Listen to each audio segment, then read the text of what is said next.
Warning, stream bitrate is lower than the recommended bitrate. Okay, whatever. Um,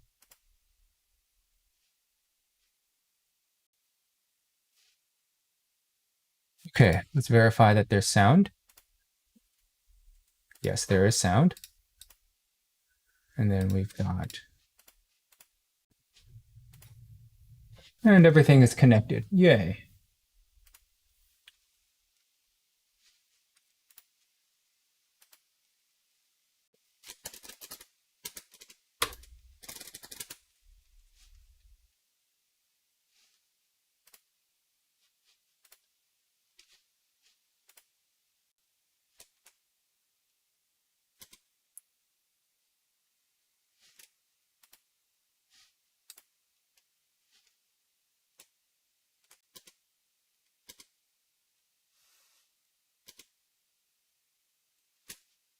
Okay, what am I at today? Basically, I've started to amass a collection of these Bluetooth neckband receivers, and I really like them. I can attach pretty much whatever IEM I want to this, and they have good long battery life, like 20 something hours. They're light, and there's not much in front of me, um, and I like them, although Bluetooth is getting kind of wild now, and the latency is not super great.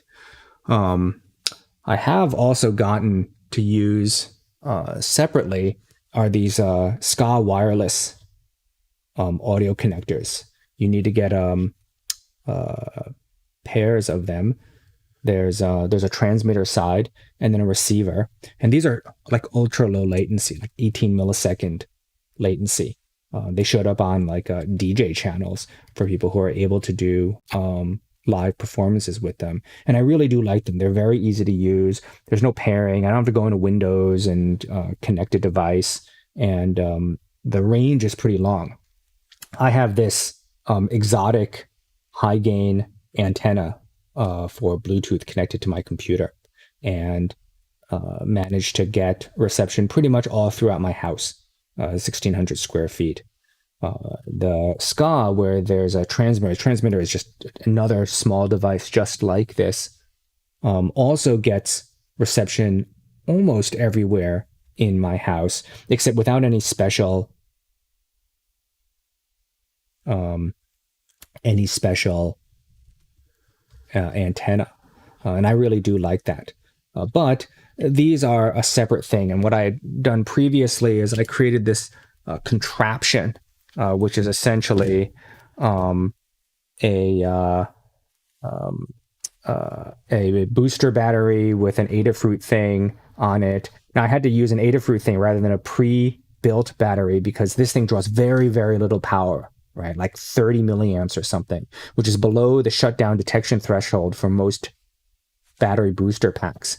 And then I kind of strap this on to an 18650, and then I can plug this in here, and then I can plug this in here, and there's a little hook, right? And so I can hook this on like this, and then the whole thing is connected to this to these headphones here, and then this thing kind of can see on this one, right? I can put these on like this, and this mask kind of hangs off my neck, and it's okay. But I would much rather have this first strip down some of this so that I can use this similar to the neckband receiver, because the Skaa receiver draws very, very little power. And I suspect, looking at the data sheet, all of the chips in here are all 3.3 volt. So it probably draws even less power if it were being powered by a 3.3 volt source, as opposed to the 5 volt. And so my idea is, I want to retrofit an existing cheap neckband device with the receiver here so that I can plug in any IEMs I want, and have them be Skaa rather than Bluetooth. So that's the overall plan here. The So there's a few experimental things that are here that I want to document first before I get to doing anything new. So first is, here is a used, kind of now busted up neckband antenna, real cheap, that I bought used off of Amazon. And the design of this is pretty simple, right? This thing is real flexible. The weight is in the front, so you don't need this to be tightly wrapped or secured around your neck. It'll naturally, on your neck, it will stay on. And that's it. Super easy on, super easy off. And then on one side, we have the circuit board. Charging is here, and then all the Bluetooth and the audio amplifier stuff goes out. And then there is essentially, off of the soundboard, there's two connectors here that go to one earphone. And then this white cable here is essentially, it's a 4-conductor cable. And the 4-conductor cable comes out this end, and the 4 conductors here, there's 2 for power. The LiPo battery is on this side to keep the weight relatively balanced, and the other 2 are for the other headphones, right? For the headphones on the other side. There's a piece here that just, very simple. It actually is a very simple snap-on, snap-off mechanism. This side, there was a battery, but before I figured out that it was snap-on, snap-off, because this was sacrificial anyway, I went at it with the ultrasonic knife. And when I was cutting it, I accidentally penetrated the LiPo cell in here. And that LiPo cell spent the last 12 hours underwater, just so that nothing scary happens. And then in theory, I'm gonna retrofit this with the Skaa setup, except maybe not, instead of having the headphones come directly out, I want to expose the 3.5 millimeter jack directly. As an alternative to this, because this is real compact, right? And there's no way to know if I can actually, like, this circuit board is a unusual shape. It's shaped pretty much with the taper of the plastic housing. As an alternative, here is a neck fan. The neck fan is much bigger, a lot more room to work with, a lot more power, although I don't need all that power. With an 18650 size cell, and there's an 18650 underneath this, this would get powered for like 50 hours or something. There's no need for that much power. And then everything, right, there's a lot of space in here to run, and everything is, instead of being snapped together or ultra compact, there's more space to work with, and there's screws here to disassemble it. The downside is that this thing here is really back heavy, and then it's got the fans connected to it. And if I take the fans off, then it'll be too back heavy, and it'll fall off. It'll fall off my neck. Even now, it's not super secure. I have to kind of, make sure that these are hanging low. And if the fan things are hanging low, then it's okay. Otherwise, it'll slide off the back. But this would be kind of an easier project in many ways because there's more space. And in theory, I might not need to do much at all. I might just use this as the case, and then I could, stick this on externally or something, right? And then use the booster battery circuit, the Adafruit thing somewhere in there. That's a possibility, but I have to see what's inside of it. And then, of course, there are the receivers themselves. If I bring up this, right, to get a little bit more zoom on the other camera, right? This is a pretty simple device. There are 3 buttons for volume, and then this thing here controls the connection. Now, it will if there's only one system transmitting, it'll automatically connect to it. If there are 2 systems transmitting, then this button will switch between them. If there are more than and then you can hold long press or something to determine which one's your favorite.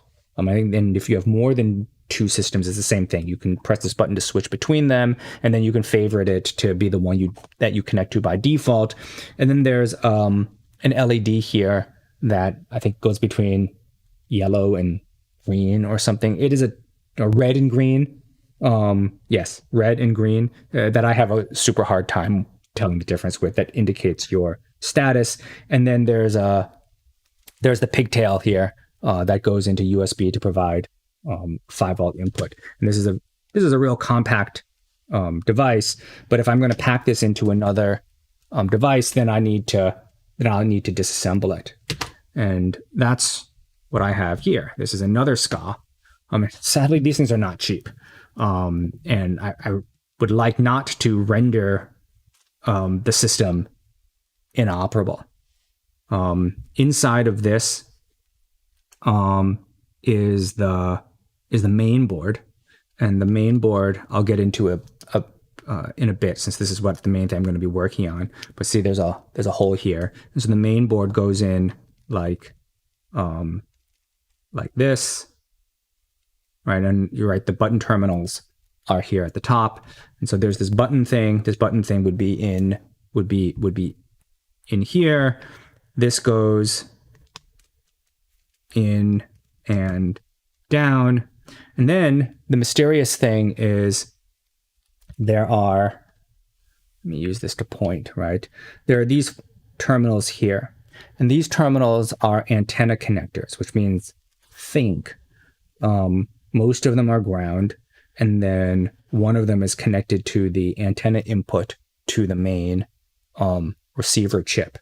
And these, so this goes in, and then there's this retainer thing, and then a screw for the retainer thing. Relatively straightforward to hold down the USB so that there's no strain on the connection. And then mysteriously, these kind of 8 terminals, they solder on to this board at the top like this, right? And this board at the top is an antenna, right? It's a PCB antenna that is perpendicular to the main board. And then there's this sticky glue thing, and this goes on top, and that's the sandwich. And so essentially this here, that top thing is glued on, but the glue on this sticker, it's not exactly a sticker, isn't what's holding it together. In reality, it's the combination of the main board in here, and then the retaining clip here holds the main board down, and then this thing is soldered on. When I first disassembled it, I tried to pull this unit out, and it didn't work because the main board is held down by the retaining clip. You need to desolder the antenna connections in order to remove the antenna piece before you gain access to the screw that you need to remove. And instead, I tried to pry this up, and I pried this up and broke it off. And then what you can see here on the antenna piece is that I ripped off some of the solder pads. And that's going to be an issue because now the range of this thing is super low. If we look at the device here,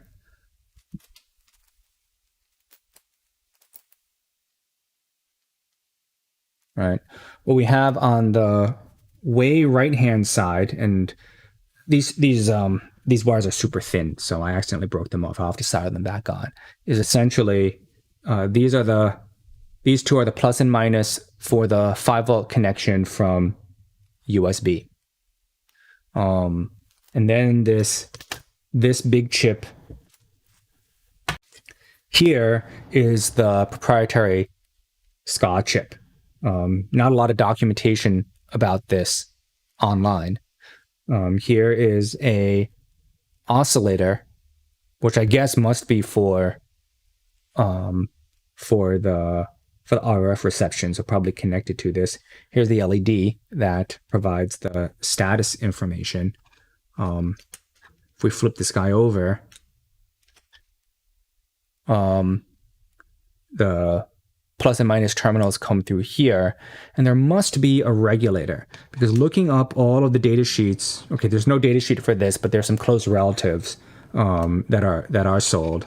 And then this guy here, which is this here is the DAC, a Maxim low profile DAC. These are all 3.3 volt power. And wherever I measure power, and you can even see it marked here, there's a pad here, 3.3 volts, 3.3 volts across the board. So there must be an LDO somewhere that is stepping down that 5 volt power. Although I can't clearly find it.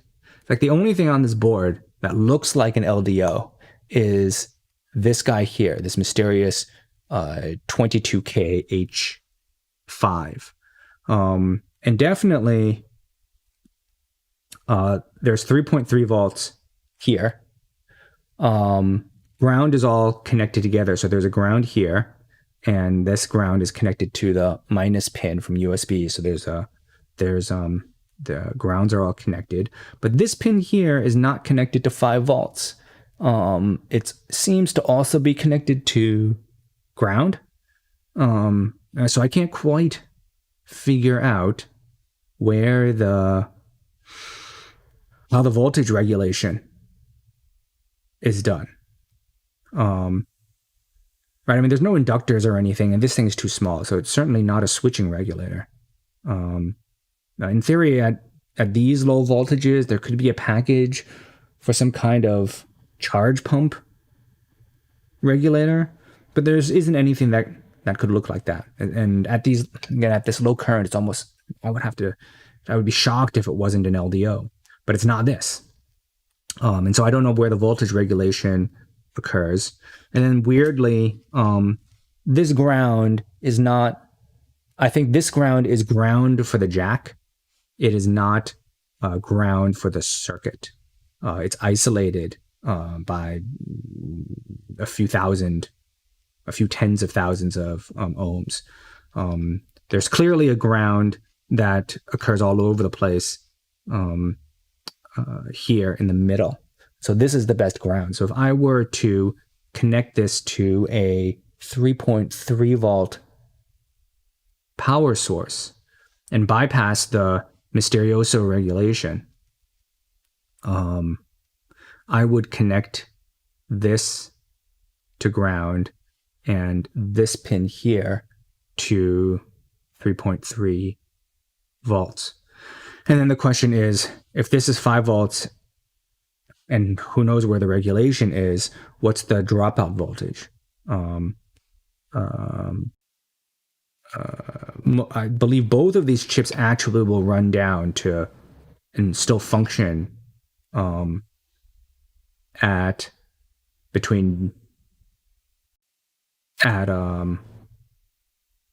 3.3 volts, 20%.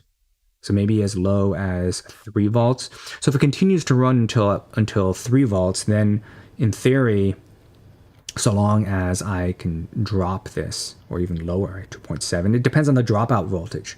So I have to test that to see how low I can go here, to see if I have a LiPo, where does this go? Because a smart device like this, if I want to retain the charging capability, I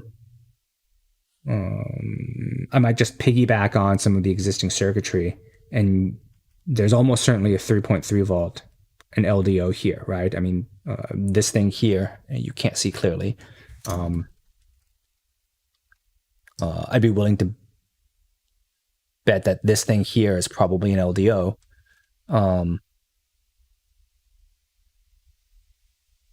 Supplies has voltage regulation and also the LiPo charge circuitry, which I could use, and just simply not use the Bluetooth portions.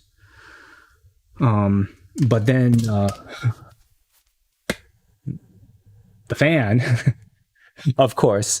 It has a charger, so there must be a lipo charging circuit in there. But who knows if there's even a regulator or how the regulation is done for this fan, right? This is a fan, so it doesn't need a very, very precise voltage. That we'll have to figure out when I dig into it. So the first thing that I want to do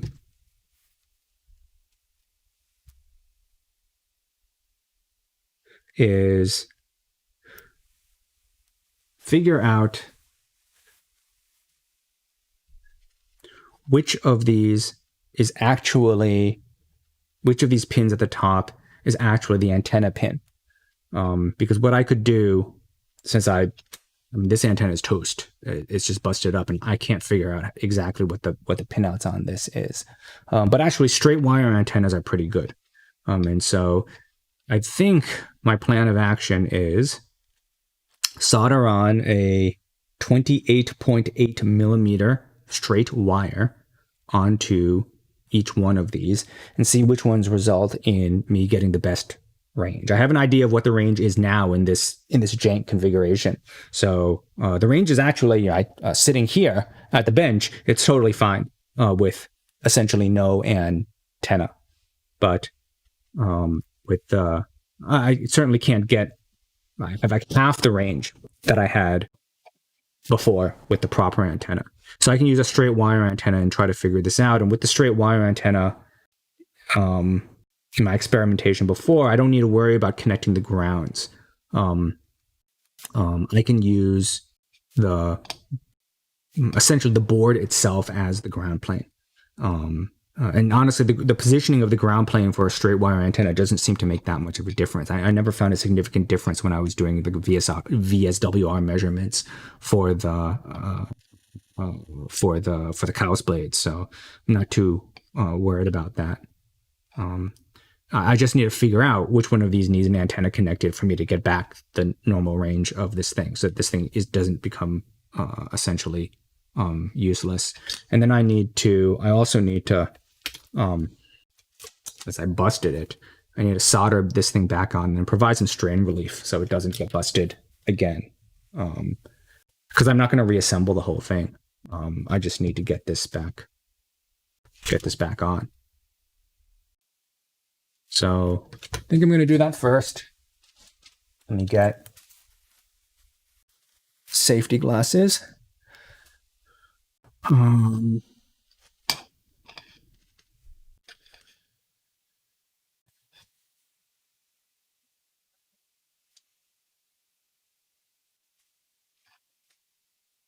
Right, and then my soldering iron. My soldering iron, and then wire strippers. All right, let me plug in the soldering iron. Where's my power? Soldering iron power is here.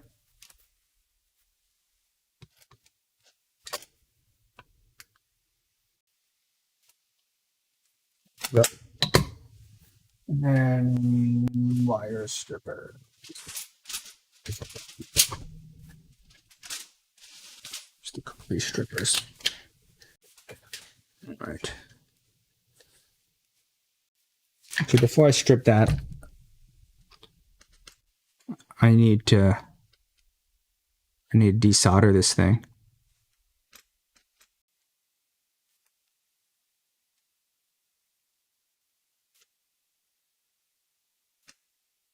I need a little bit of blue tack.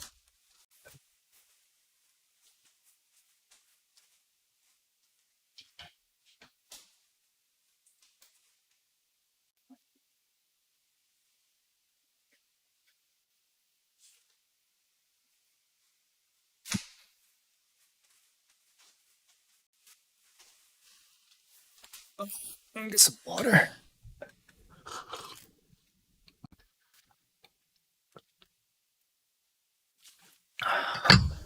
Okay.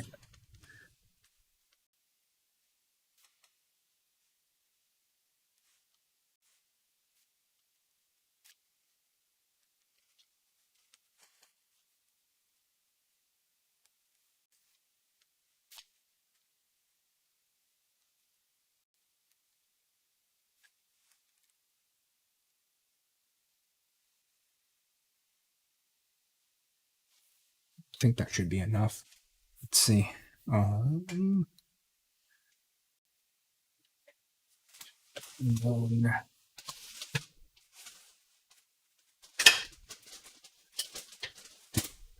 There's a solder wick.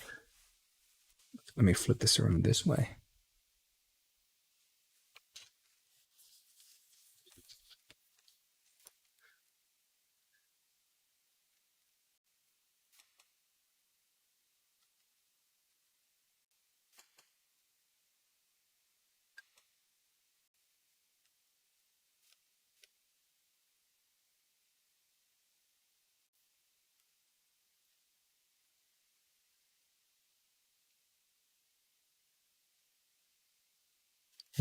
What? The solder so hard to melt. Said, when you solder a wire to connect things, is it always used to transfer power? Certainly always used to transfer electricity, but it's not necessarily like the power. It could be a signal.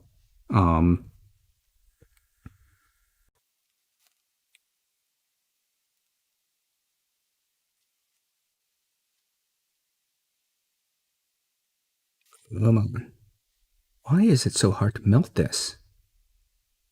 I don't understand. What is going on?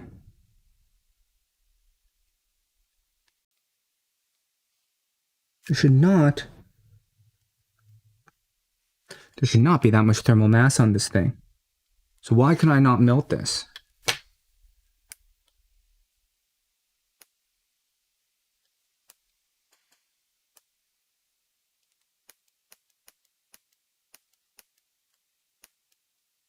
Let me try taking this up to 350. Don't understand. And then let me cut off this section of used wick.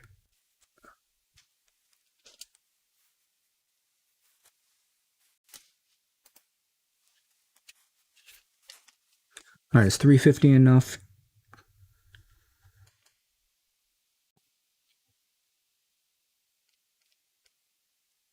Why is 350 not enough? No, I am not conducting huge amounts of heat.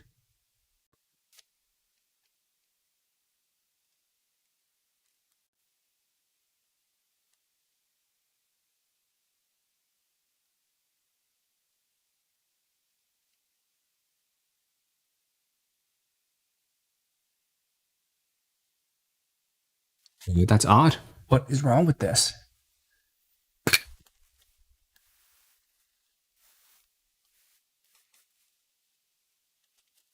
All right, tin the tip.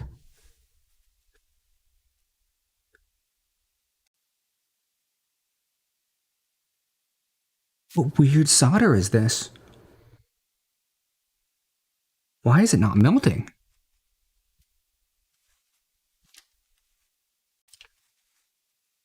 Oh, that's...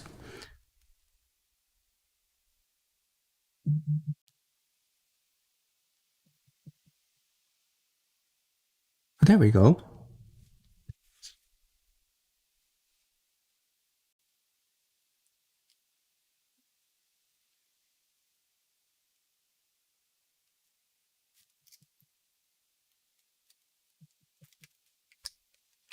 All right, that's strange.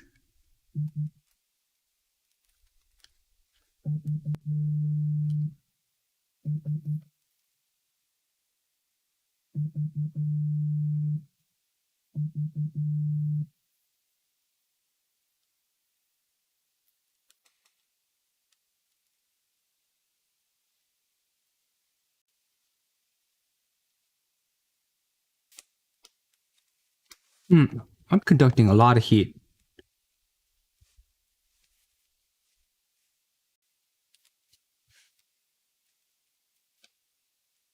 This is a multi-layer board.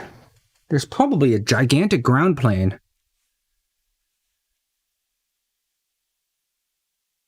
somewhere.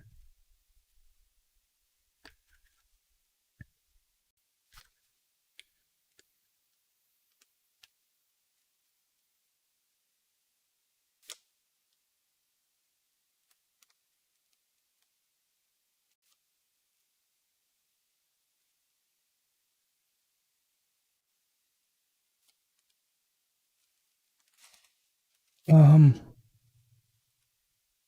Surprising that this is so hard. This should not be so hard.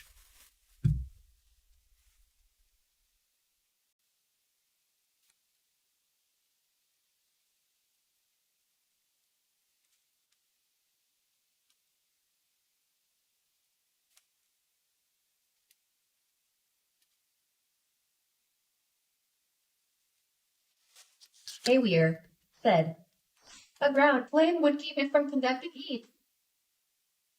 Yeah, so ground plane, I mean, essentially is just voltage. There's this board is probably a 5-layer board.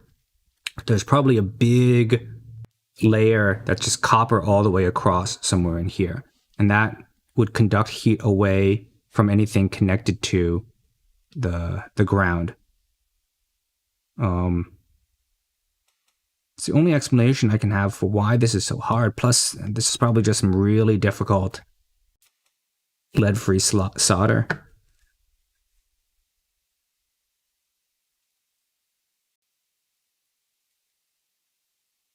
Um,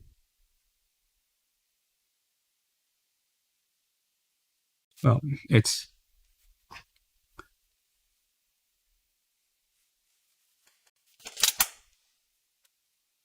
the heat has gotten the blue tack all gunked up in here.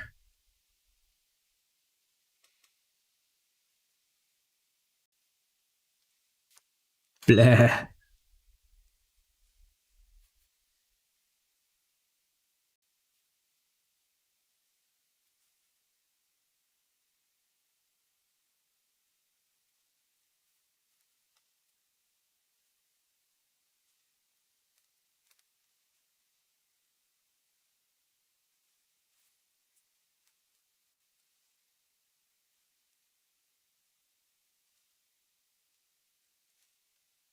Right now I've gunked this up.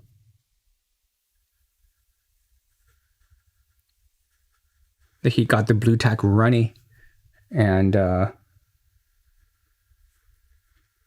it's crept into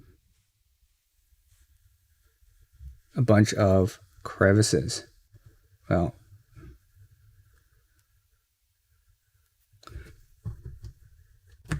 lesson learned. Yeah, once that wasn't melting, I should have stopped using the blue tack.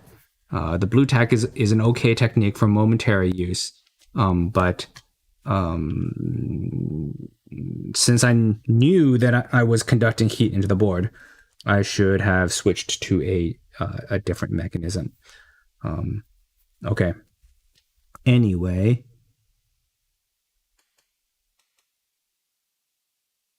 for now, forget about desoldering that. I'll just put a blob on top. All right, so let me strip this.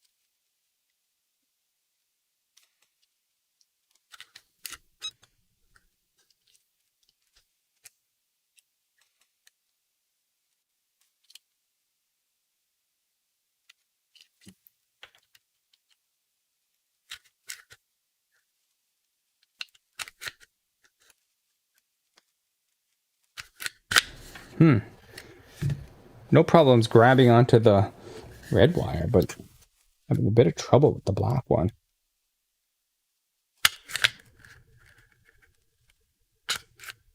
All right.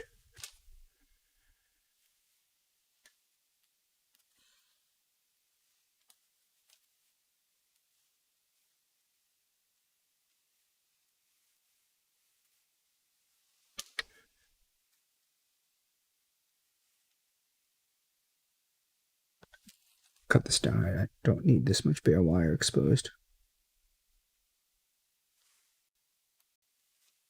All right, let me lay down a blow of the salt and flux it.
Okay.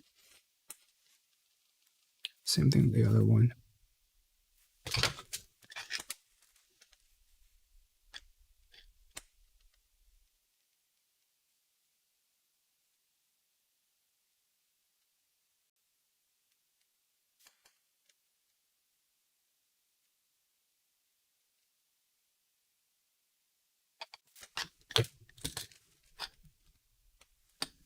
Yeah.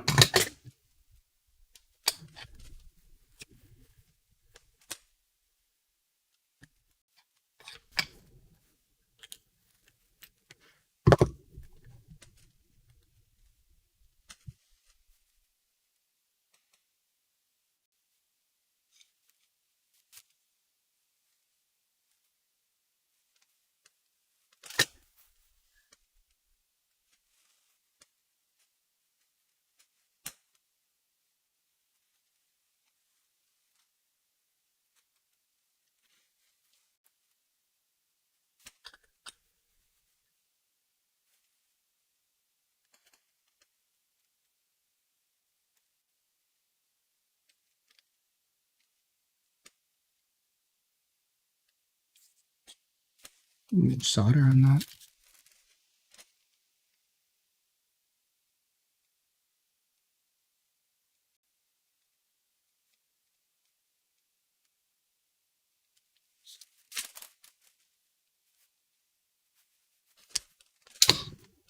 Flux.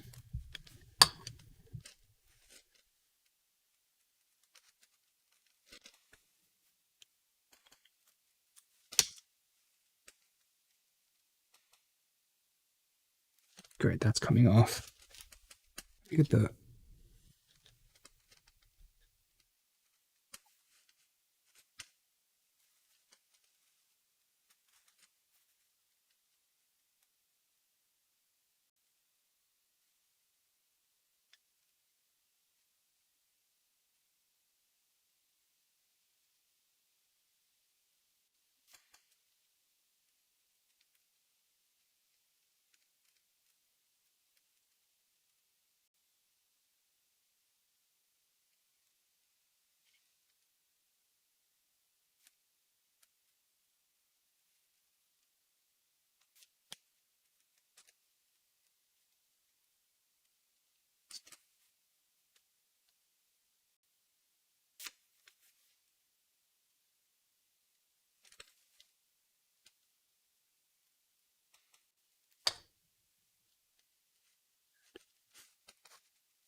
so ugly, but I don't understand.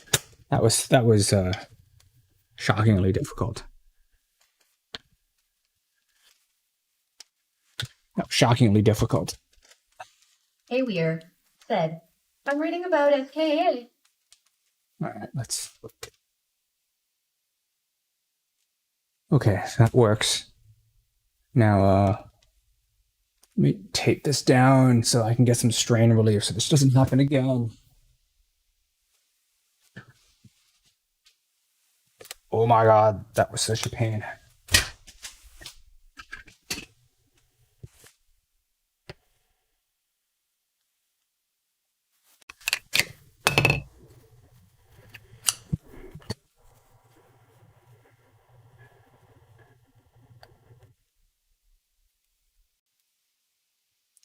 Yeah, sadly they're a pretty boutique brand, so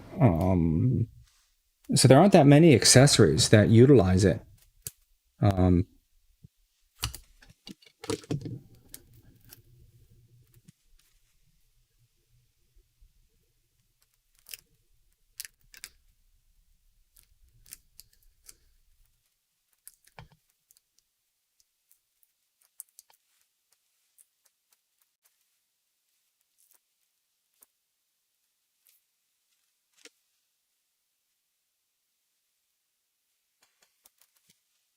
I mean, I'd love to just buy something, and not make this an arts and crafts project.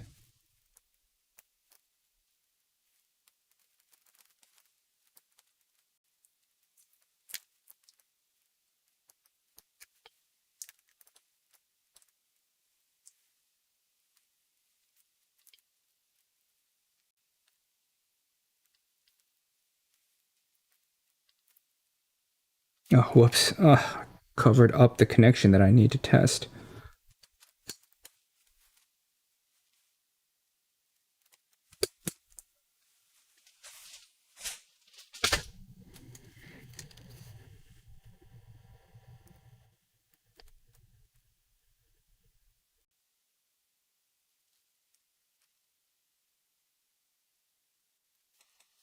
Okay.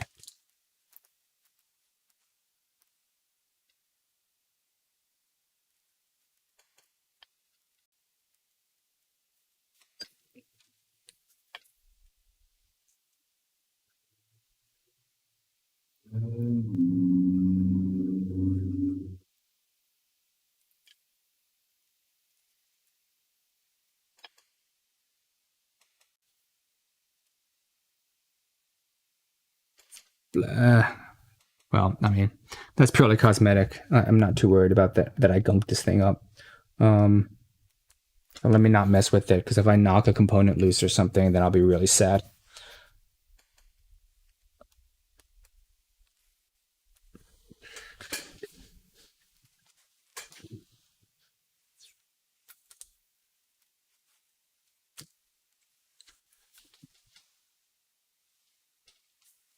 One more piece of tape.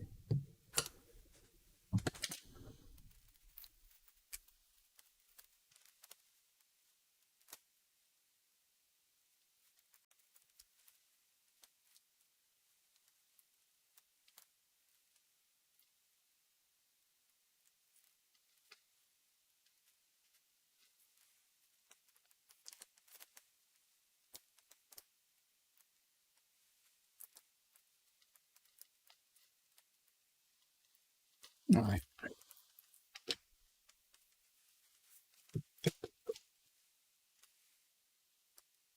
Okay, good. Let me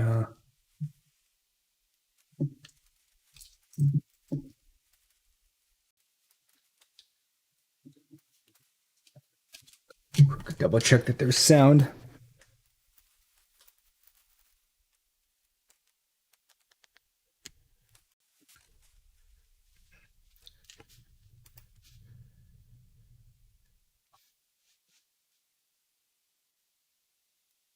Where's my sound?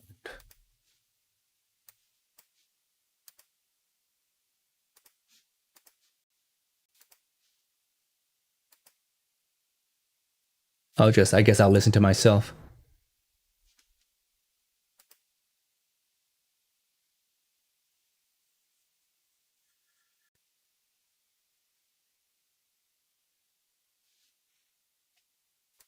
Oh yeah. Okay, so there's a bunch of lag, but okay. So this works. Actually, I need to play something that is more continuous. All right.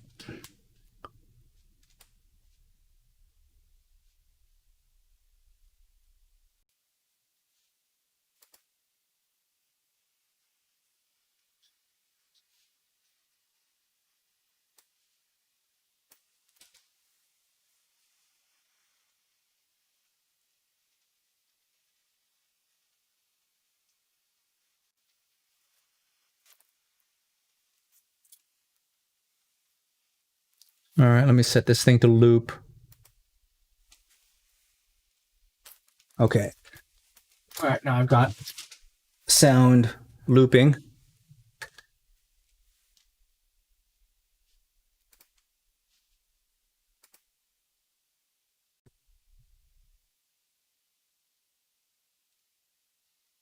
Oh, well, okay. I've got sound looping, but because I'm not sending it out.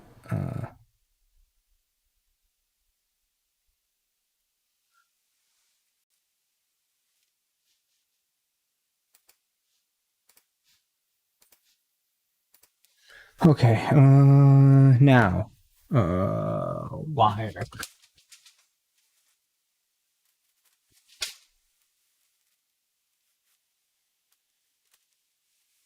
This away. This away. Get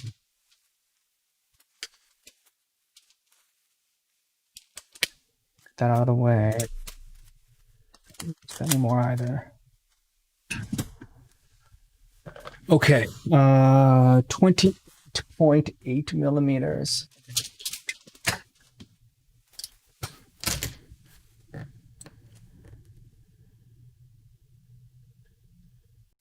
Five, six, seven, eight.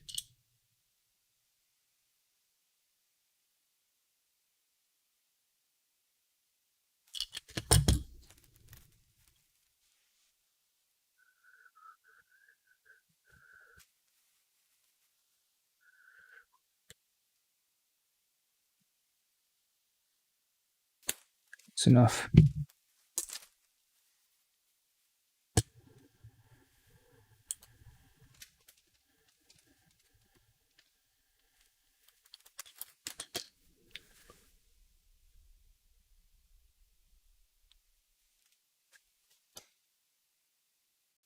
Whoa.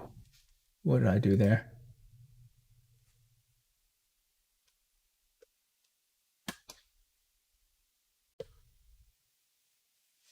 Okay. All right. Now, first hypothesis.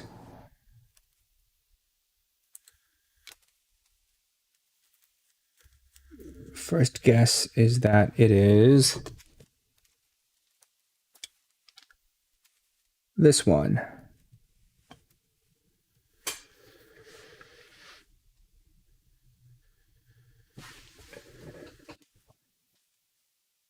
All right. Something that's messed this up like I did before.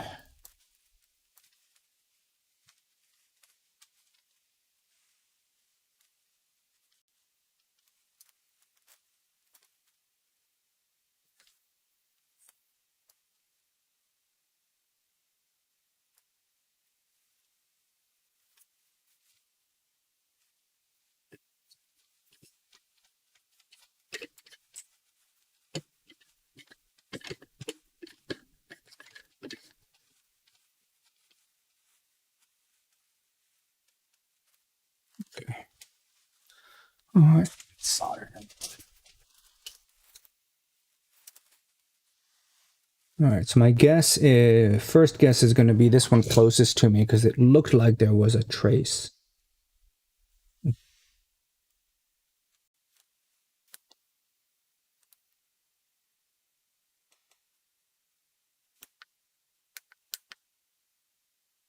What's going on here?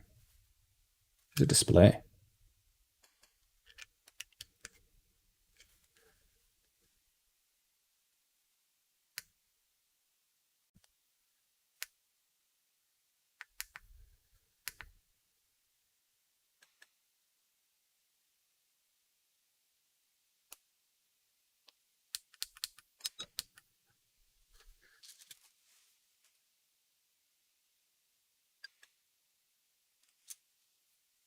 Let me get rid of some of this excess solder. Somebody needs a solder sucker.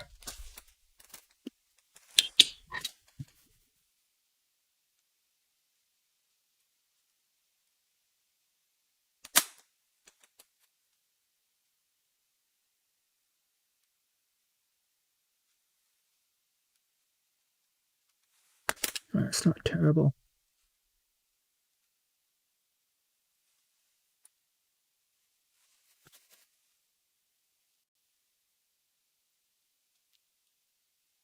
Okay. Now let me lay down a blob.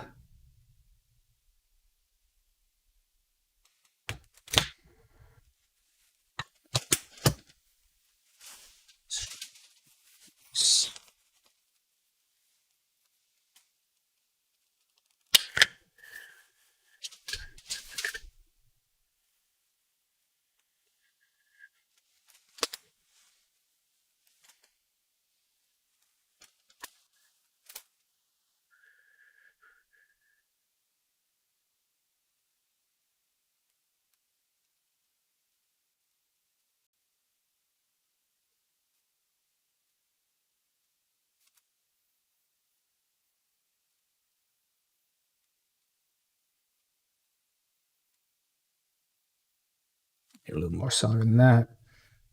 Wire is kind of big.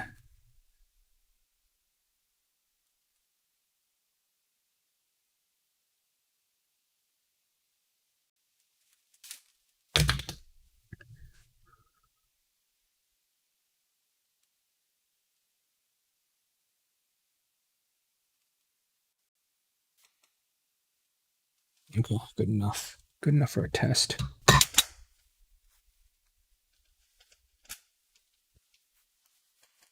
Okay, now let me the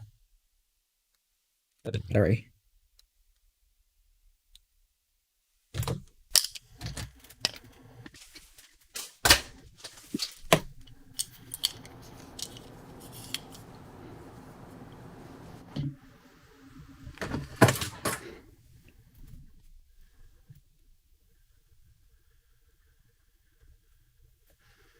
Yo, where did I put the battery?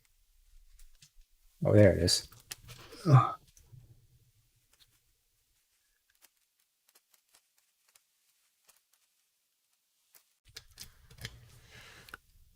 Okay.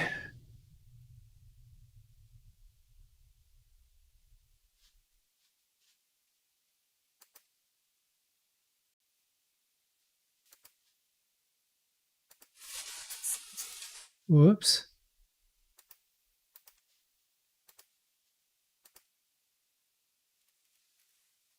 All right.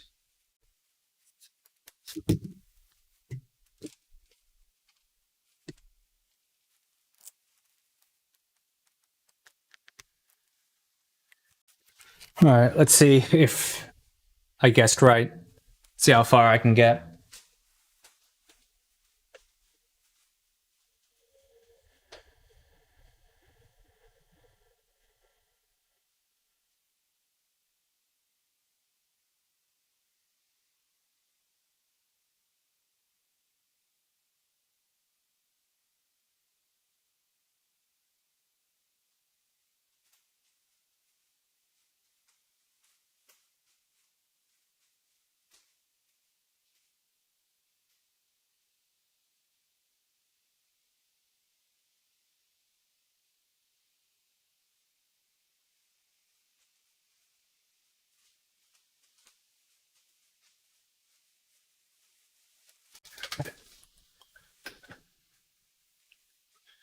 Okay. Mission success. The performance of this wire is actually better than the original. Than that original PCB thing that was locking it down.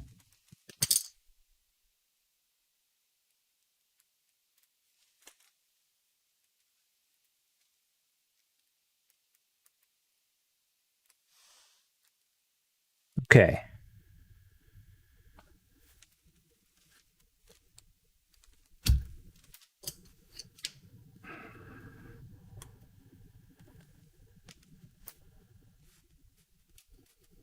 Yars. Stupid blue tack. All right. Okay. That's good. So now this thing looks extra jank with blue tack here and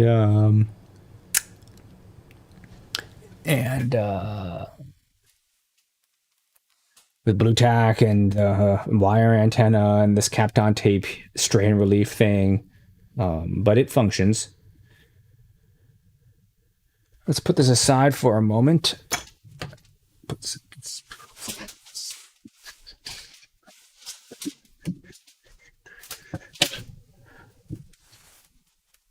And let's take a look at this guy here.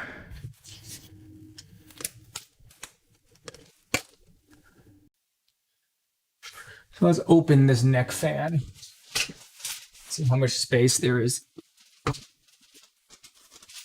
inside of here to work with.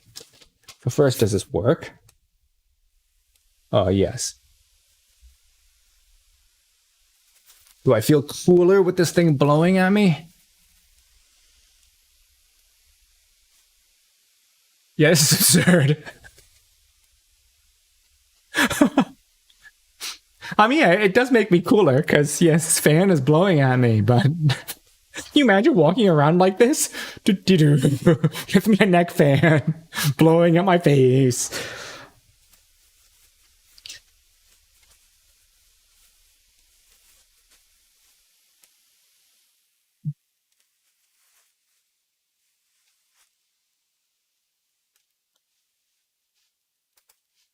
This neck fan is hilarious. Um,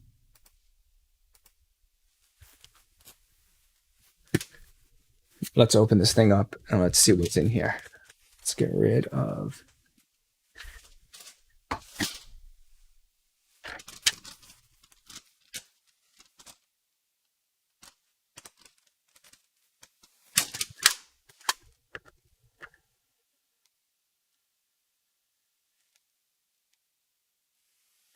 Whoops.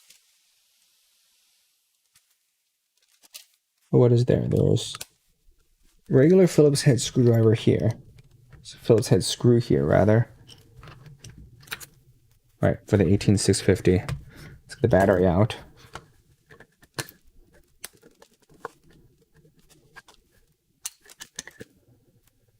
It's reasonably heavy. It's real. It's not like one of those the fake 6800 milliamp hour ones that are insanely light.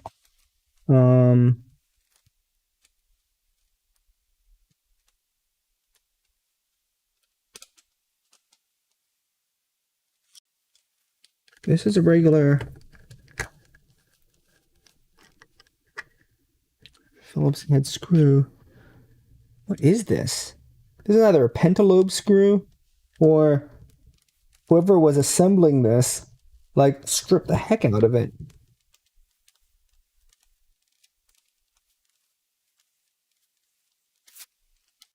Actually, this is not a pentalobe screw. Phillips screw, same as this one, but it's okay. And then there's two more down here.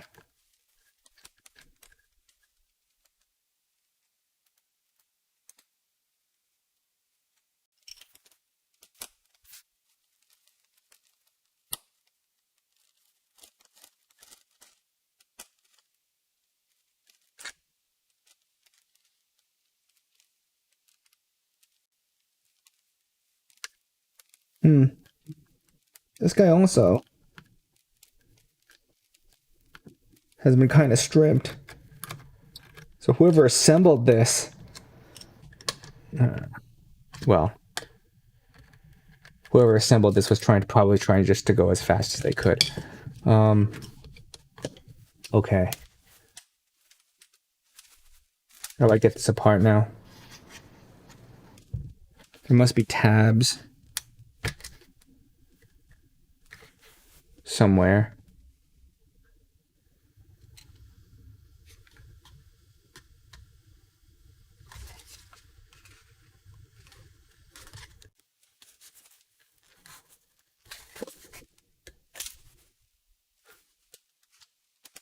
There we go. Okay. So we've got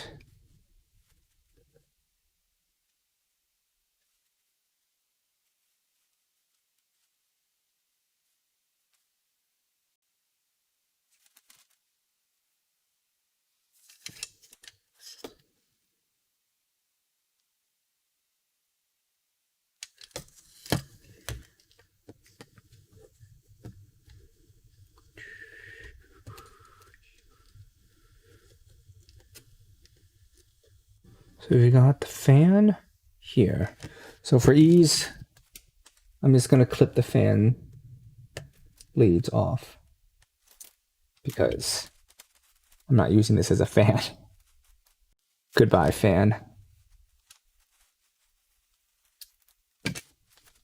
No, I should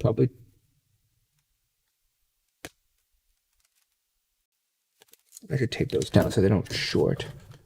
Okay. And then it's got the power board here. So let's see what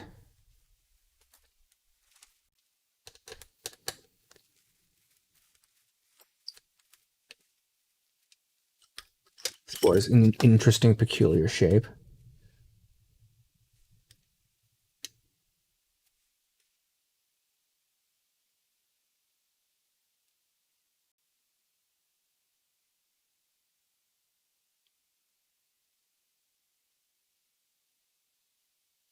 Any markings on this?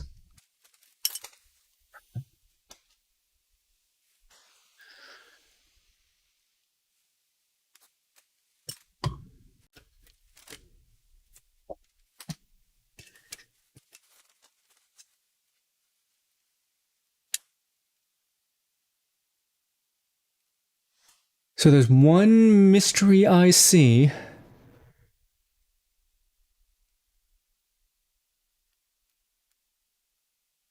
Don't know what that is.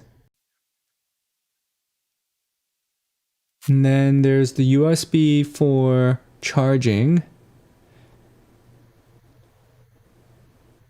And then there are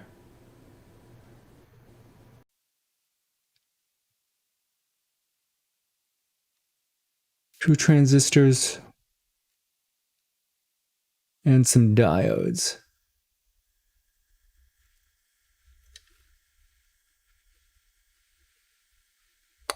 Including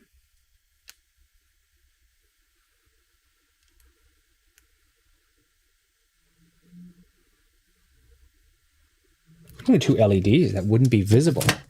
Okay. Let's see what happens when I put the charger and charging circuit in. Okay, so this light indicates when you're charging. I don't have a battery in there. Okay, so there's some kind of charge status indicator that I guess you'd be able to see the charge status indicator light vaguely through this, through the gap in this button.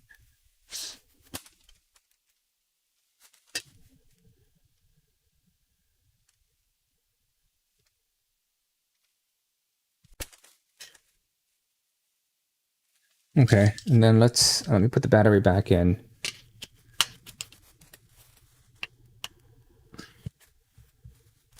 Whoops, that's reversed.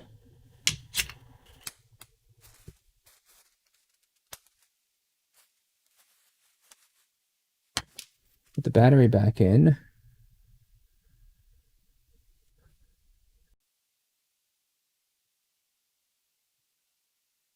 And see how much voltage is on this fan.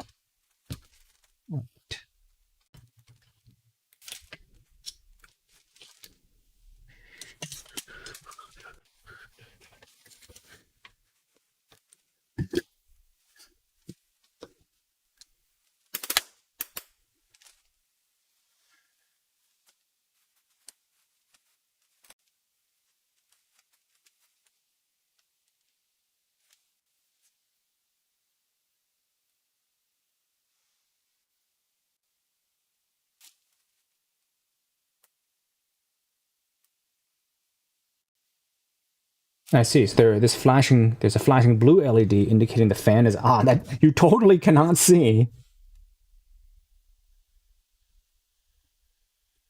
And that puts out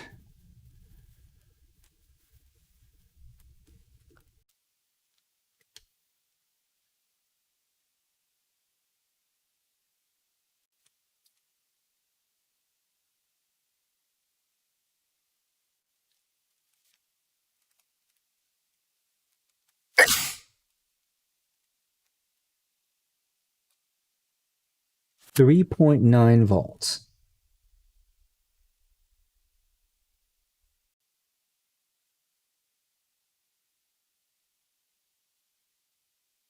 But I'm betting it's not regulated. I were to guess 3.9 volts.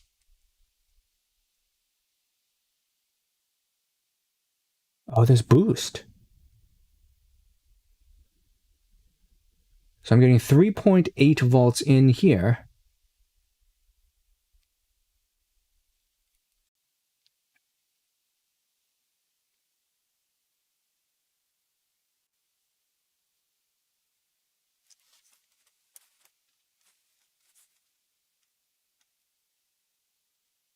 And I'm getting 3.9 here.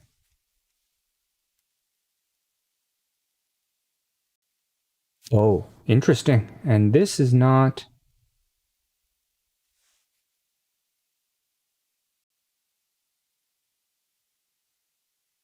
Right, okay, good. So then...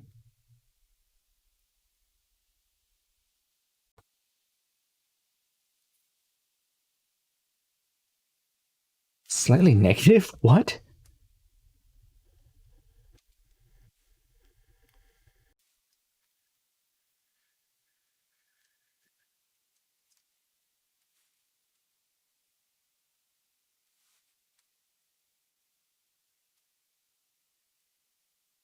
That is bizarre. So positive outputs are the same, but the negative output is slightly more negative than the battery? What the heck?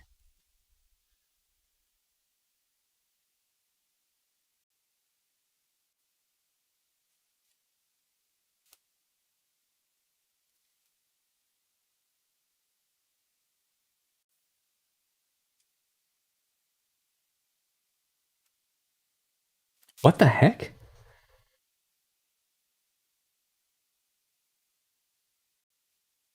No, not that it matters. Um, okay.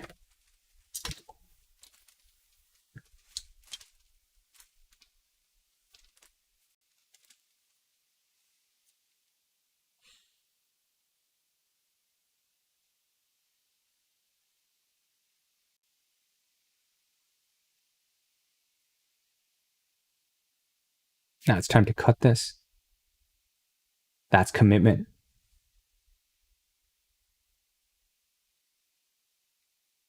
Yes, because once I cut this, I am fully committed.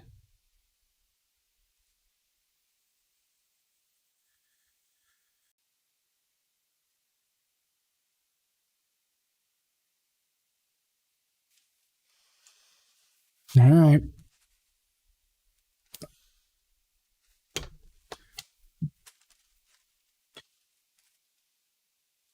So let me get rid of the sheath.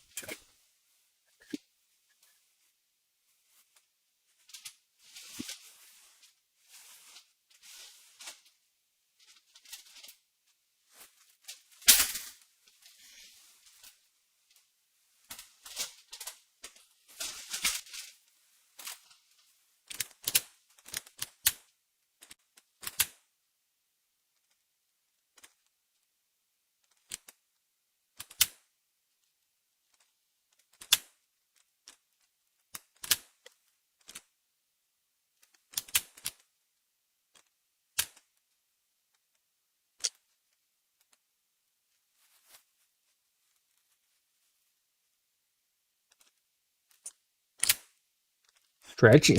All right. Nice shielded USB cable.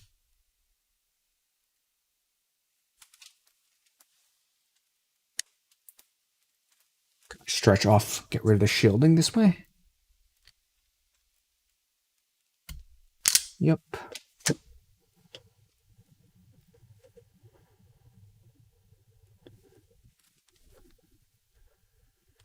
Will this. Good. This will even strip the super thin cable.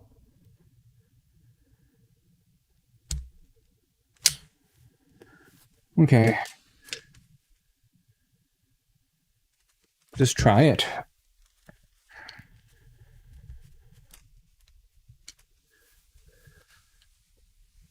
Let's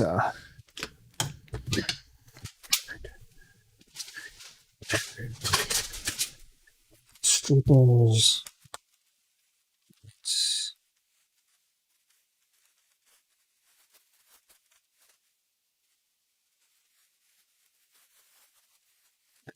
Do not want to put strain. So much strain on these.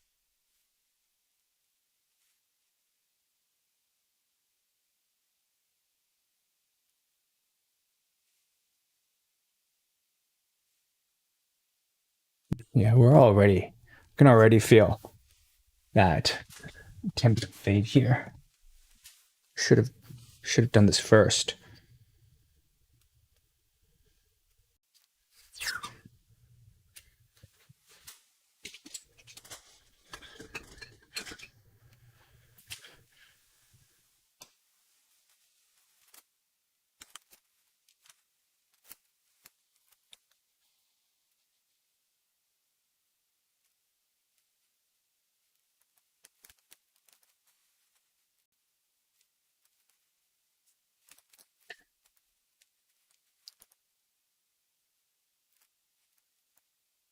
Whoops. Okay, go put this around. Block the USB port.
Okay, let me plug the soldering iron back in.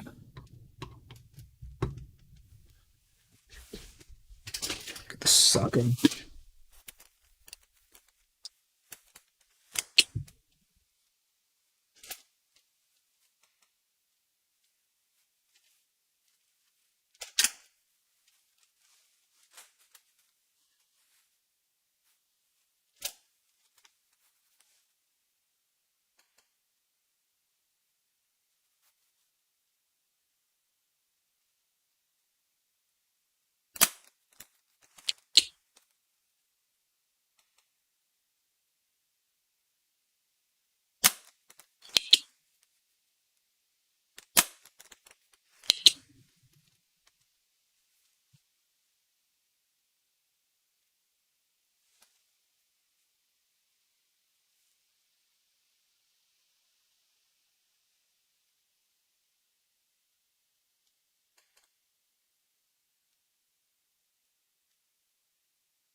Put the solder away.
Question is, does this provide us is 4 volts enough to power this?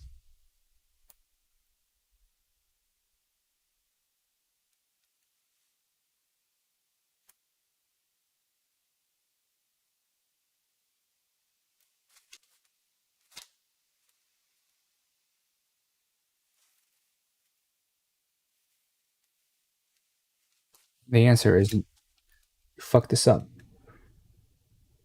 This is reverse voltage. You're an idiot.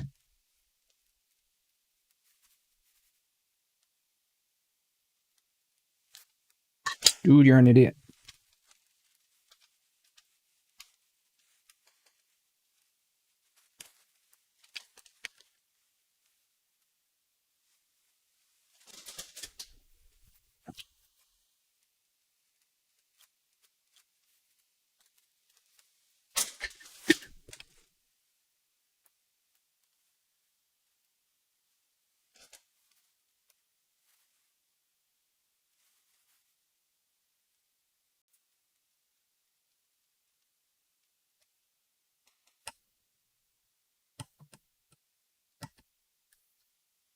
Yo, come on.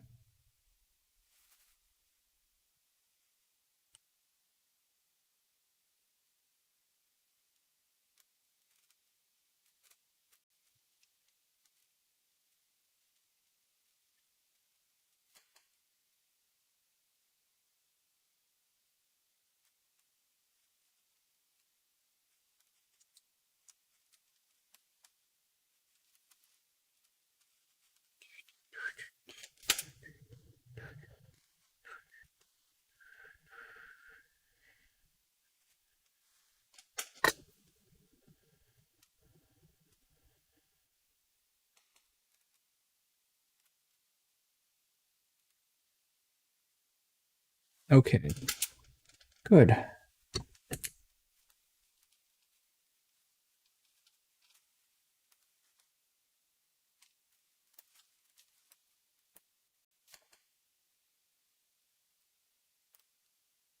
All right. Does not like this load. So this switch will not switch this load.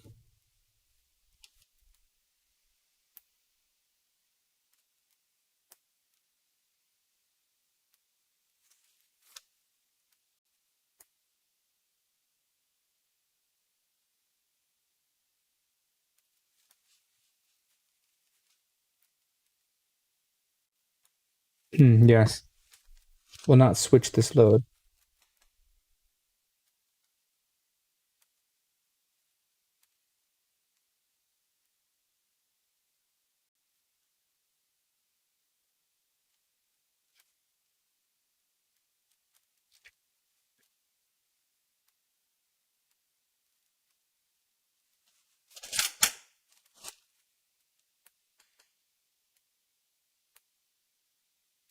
So this switch will not switch this load.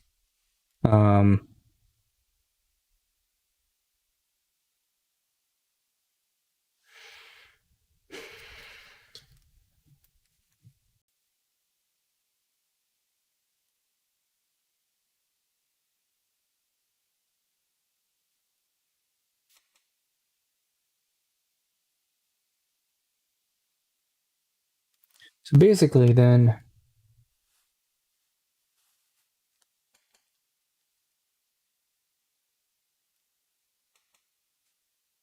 I mean, it isn't like you don't have the circuit you need, right? It's just that it's not quite in the right form factor. So here's the guy, right? It's got 5 volts out here, battery coming in here, 5 volts, the battery, charger. It's got all the slots I need.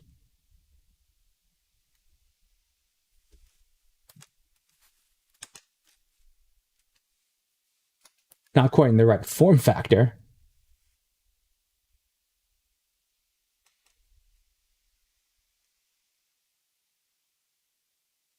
It's not quite in the right form factor, right?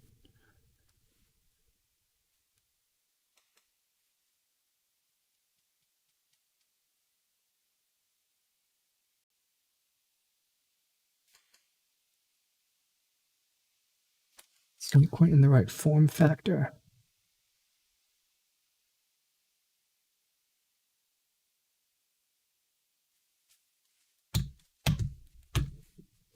How much power do I need?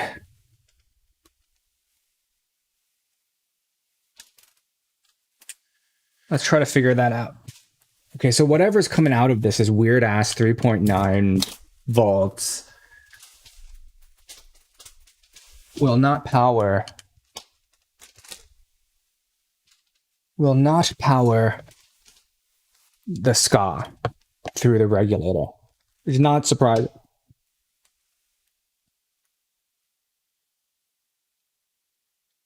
The question is, how low can you go?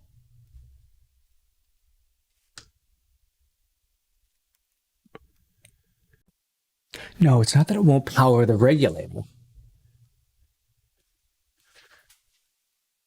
It's not that it won't power the regulator. It's that the switch circuit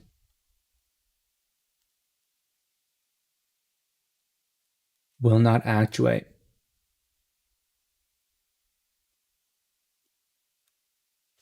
But it's still a reasonable question.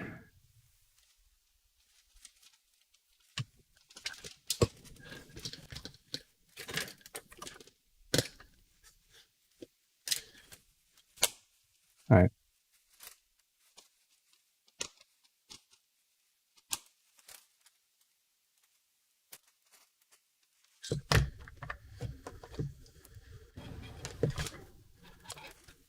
Still the question of how low can I go? So let's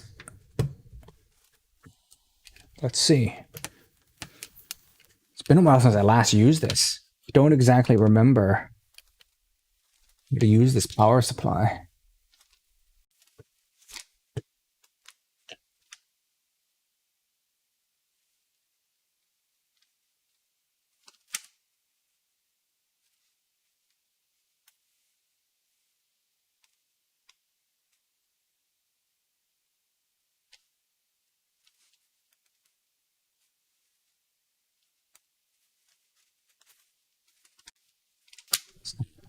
It's connected.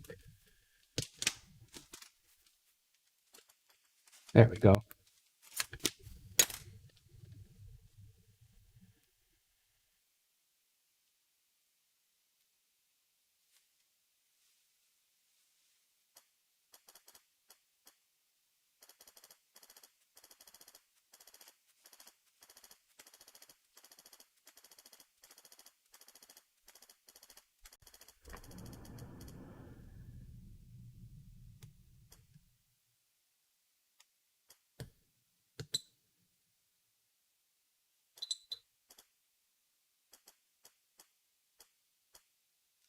Okay, so 5 volts.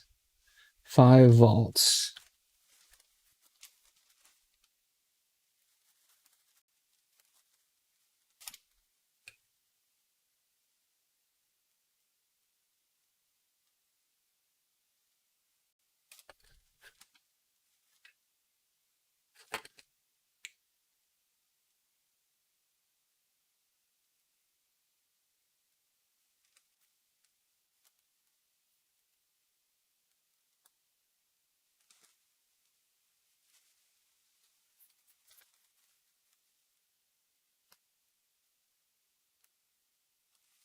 Okay.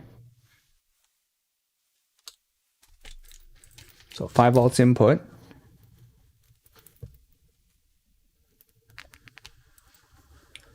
It's drawing, right, a very small amount.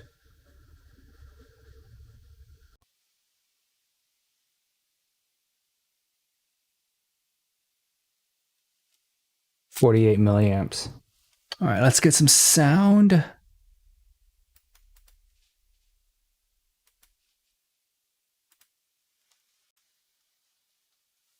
All right, now 4.9 volts. No problem.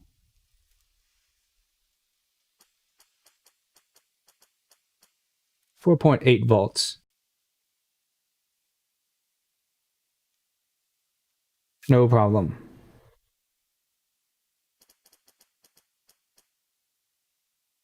4.7 volts.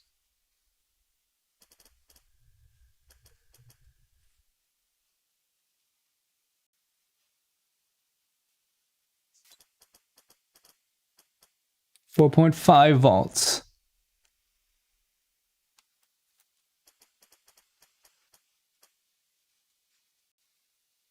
4.4 volts. Yeah, so the draw is higher as expected. 4.3 volts.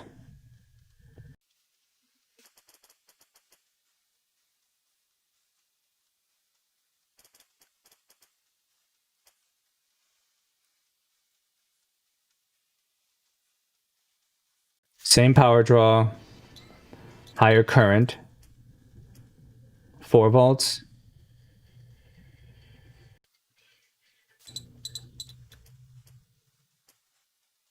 3.9 volts.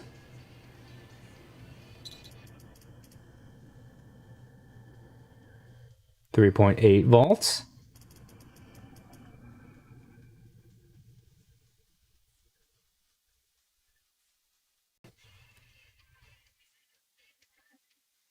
3.7 volts.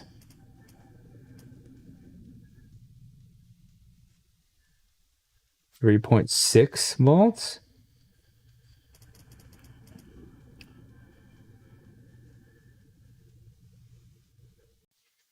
3.5 volts.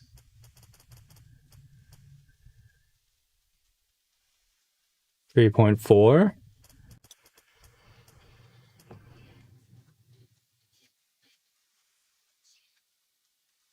3.3. Probably doesn't draw enough power to keep that switch latched on.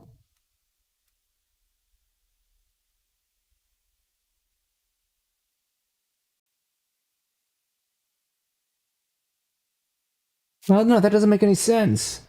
Because the switch will latch on even when there's no fan connected.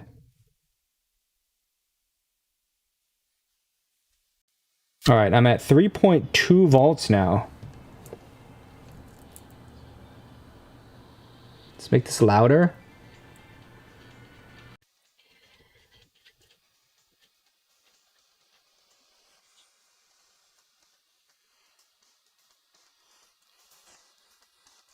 All right, this is about as loud as I would want it.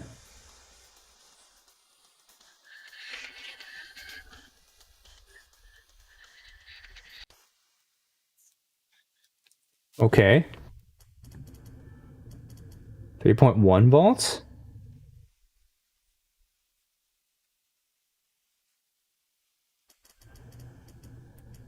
3 volts. Now it's drawing less power now, which means, right, instead of 220 milliwatts, it's only at like 174. So this may mean that I'm starting to hit the limit.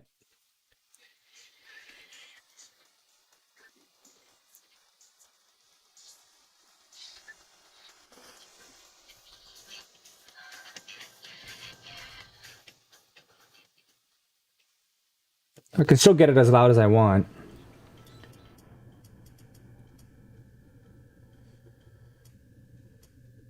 $2.9.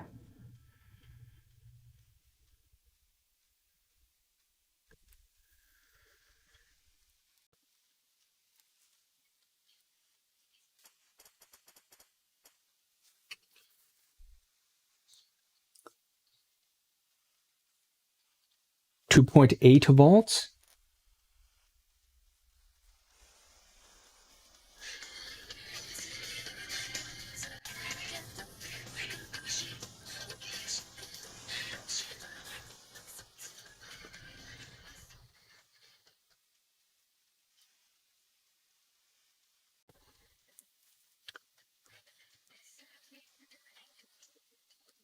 Well, let's see if this is enough to start it up. All right, so it's off now. So will it start up at 2.8 volts? Yes, it will still start up at 2.8 volts.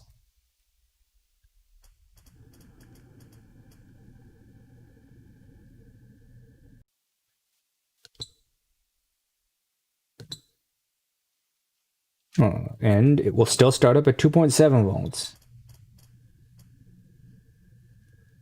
2.6 volts.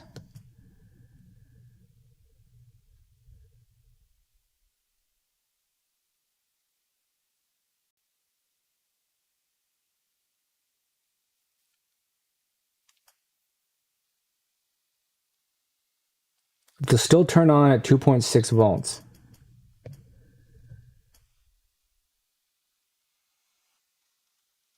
I don't understand.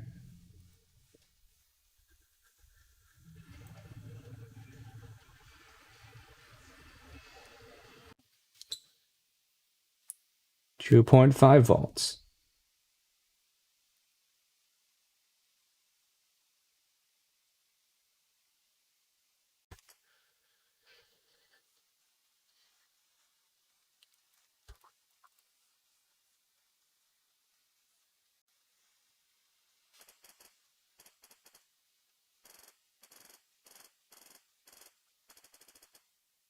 All right, so it won't run at 2 volts. Oh, it came back. Oh, yeah, but it's wonky now.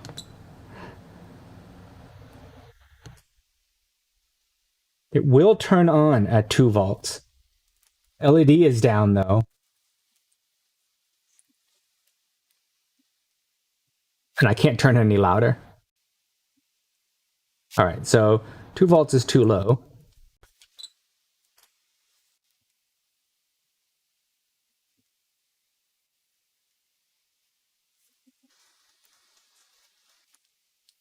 Behaves wonky.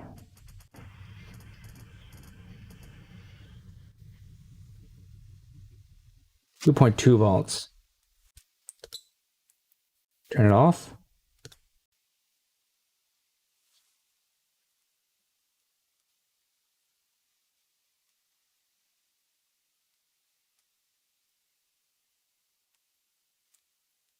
It's stable at 2.2.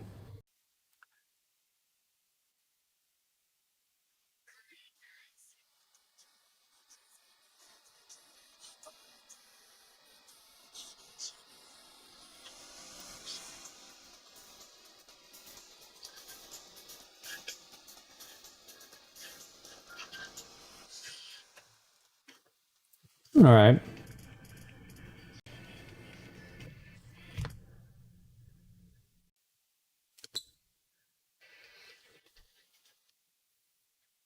It's not stable. I can't. All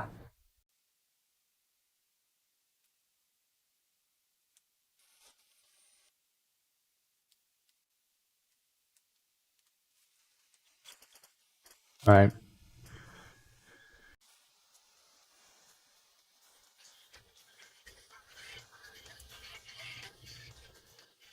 All right, so 2.2 volts is the minning. So it goes like 2.2 to 5 volts just coming in?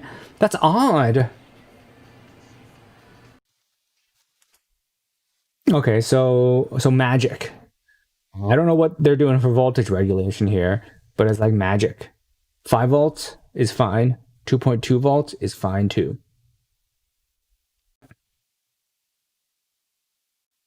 So essentially the operating range of this is across the whole range of a LiPo, right? From 4.2 down to way lower, it's fine. You don't need any regulation.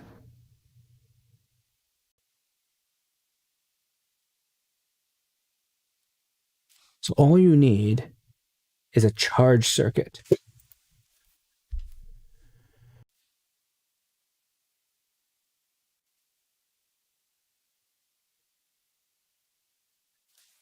All you need is the charge circuit. Because otherwise, the acceptable voltage range of this thing is magically just extremely wide.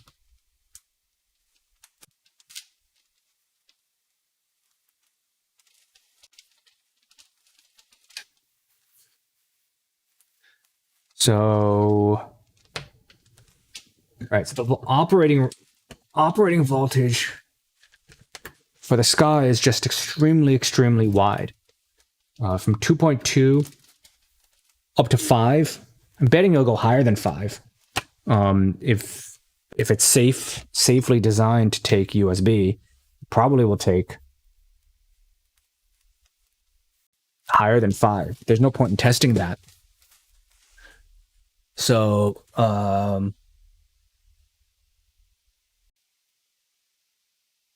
yeah,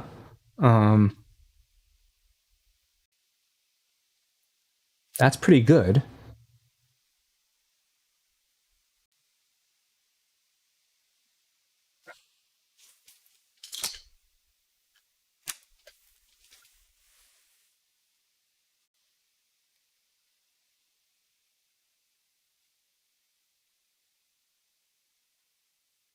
That's pretty good. And honestly makes me want to adapt this thing to one of these.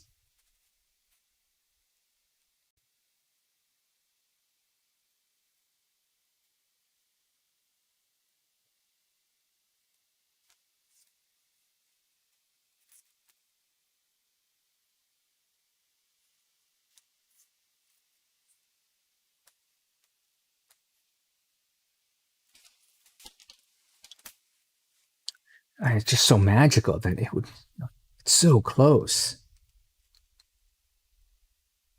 I mean, it's not going to fit, but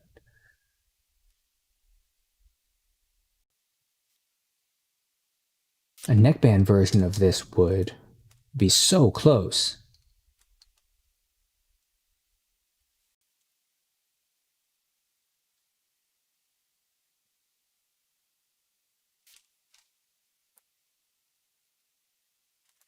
But honestly, I don't know why it was so hard to cleanly desolder the power.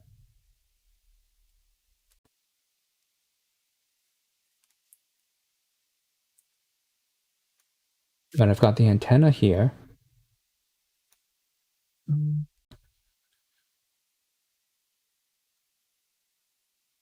Got the antenna here. We've got this. Got the antenna. We've got this. This thing can take direct LiPo power.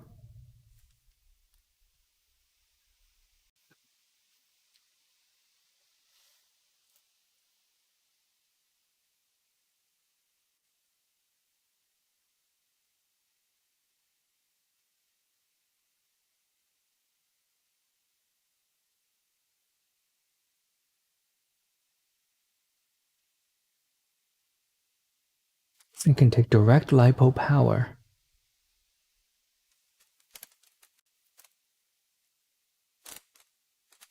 It totally will fit in here. All right, I could get it in here. And the only thing I'm worried about is like, why the effing switch doesn't work.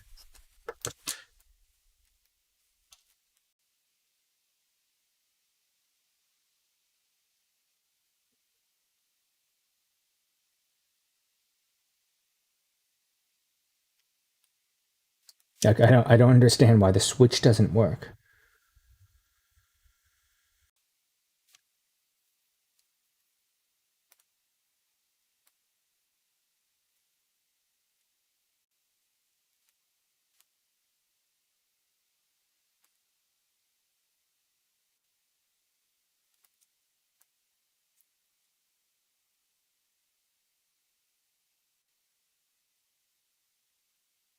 Could I tap in directly?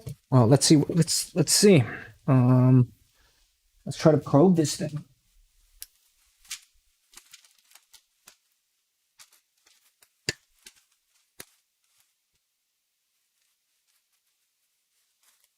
Do I?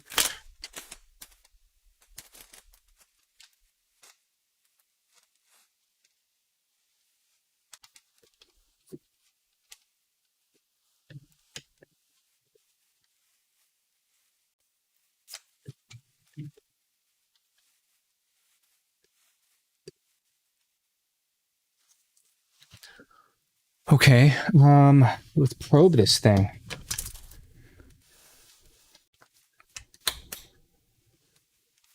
So let's see. We've got the battery coming in here.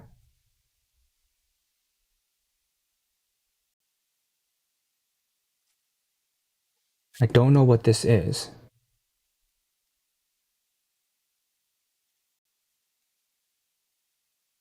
So let's first see.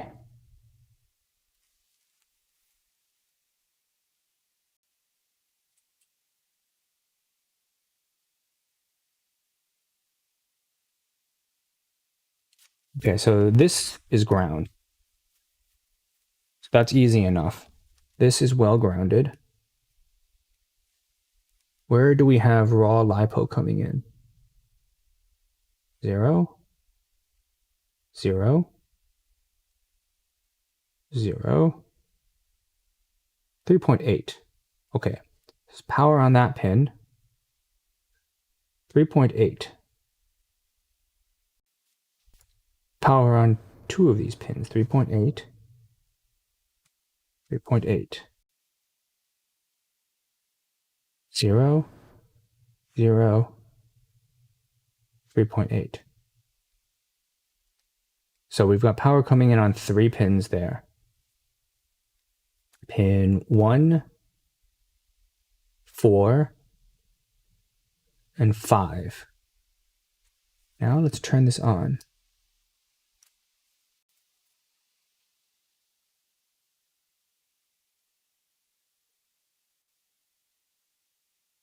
All right, so we've got oscillating power on pin 3.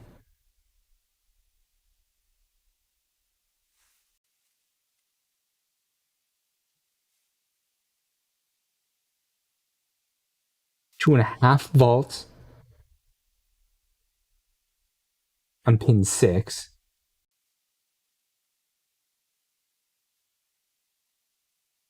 Nothing here. And nothing here. So what? What?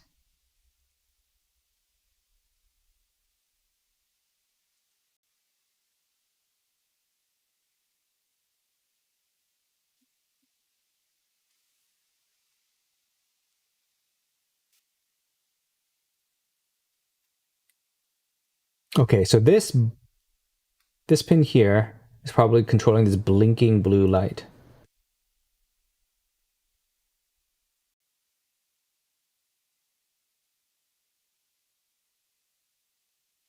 Then we've got this. What is this U1? Nothing there.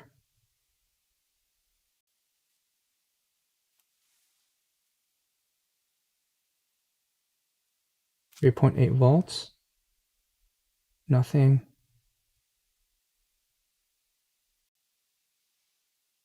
3.8. So let's turn that off.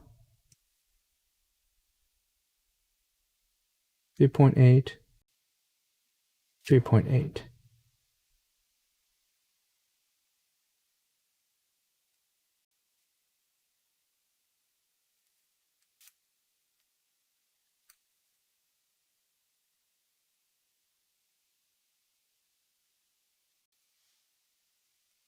So far, I don't see any sources of power that are only on when this switch is on.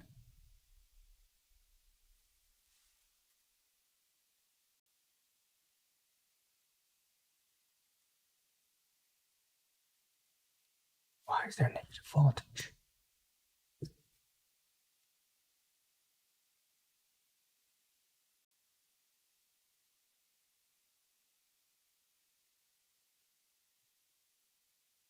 Is there 1.3 volts there?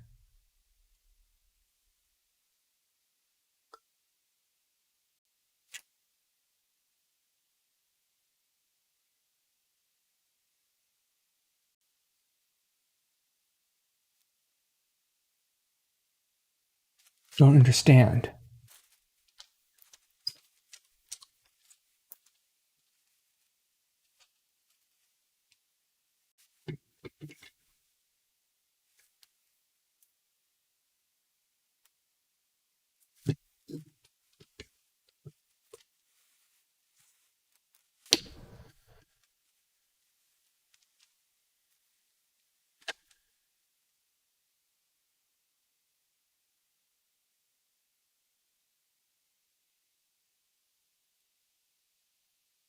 There's 3.9 there, but I can't draw power from that.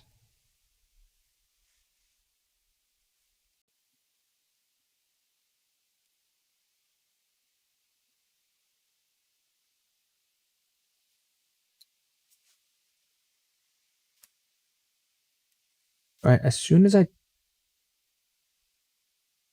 try to draw power from that, it shuts down.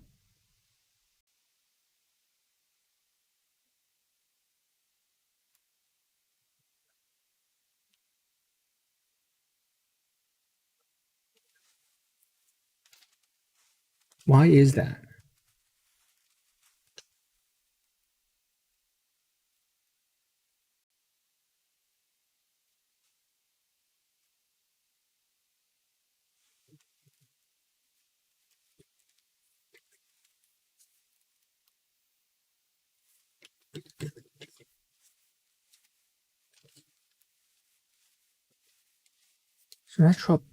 As soon as I try drawing power from the fan, shuts down. What if is there a voltage between fan 2? Yes, 3 point. There is also 3.9 volts here in the fan 2 plus. So fan 1, fan 2, are they on the same circuit? So if I do this,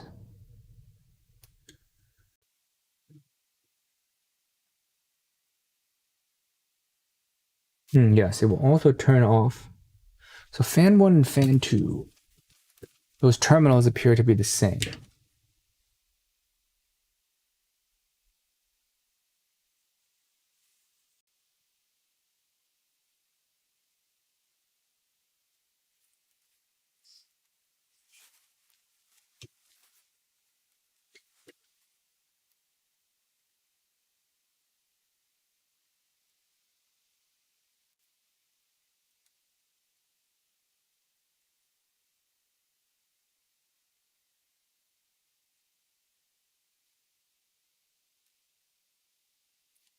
U2, the mystery circuit.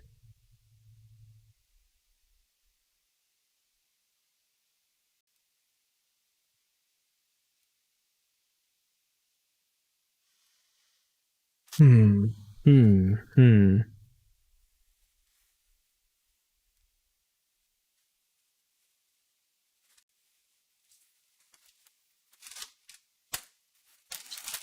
Yes, I have a desire to use this board because the connectors are in the right place.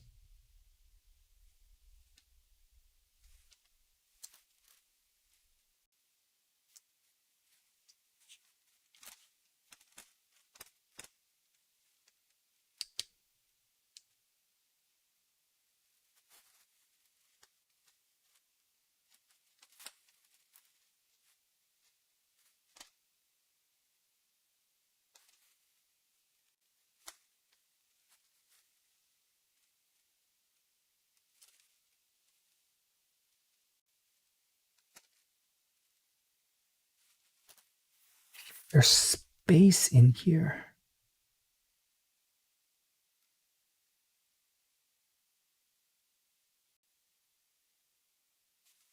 And there's space in here.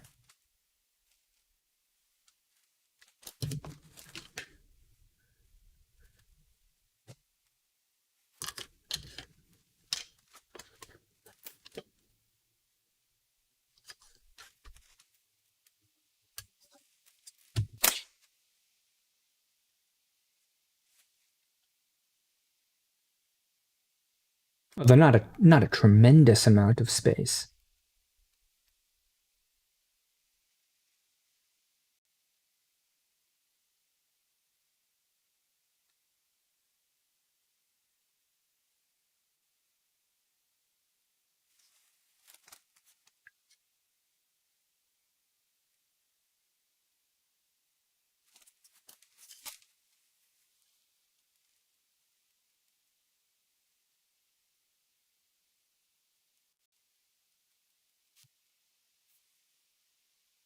Do I design it from scratch?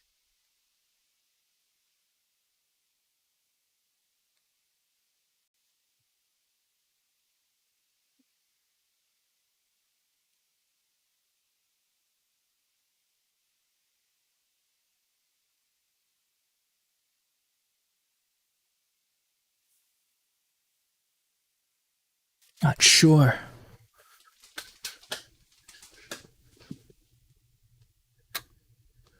Not sure.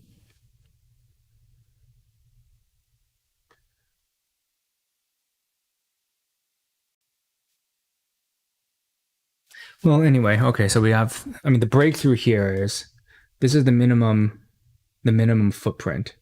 And this functions fairly decently. Got good range. I've got better range than I had originally.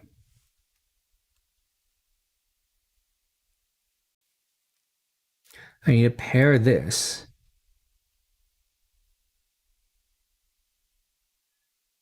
with a charging circuit.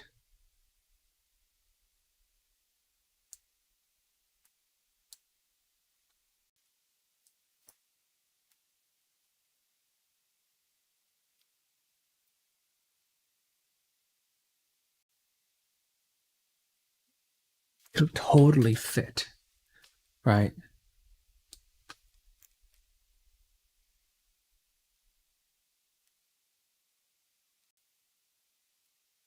I need a small LiPo battery.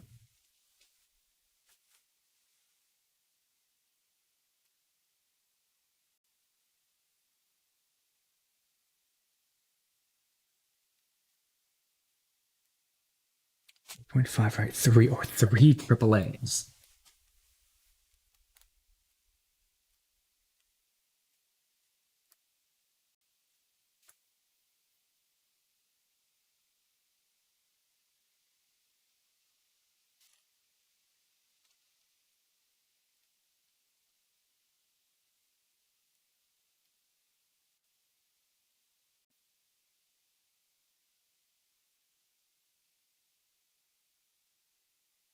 Well, there isn't as much space in this case as you would hoped. Right, so you've got this, but there's all these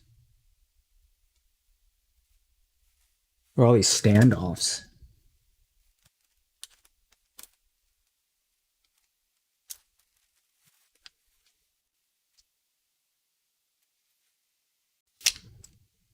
So this isn't going to fit easily.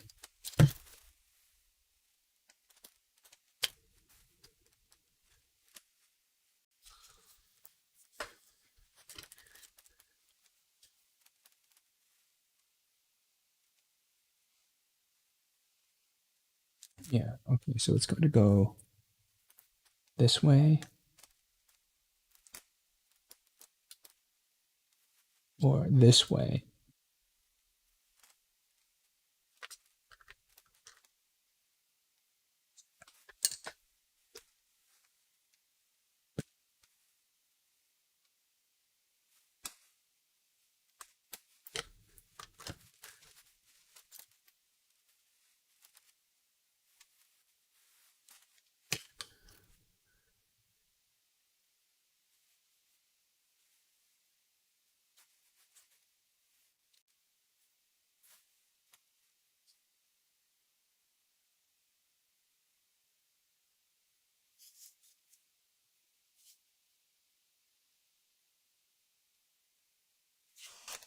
Okay.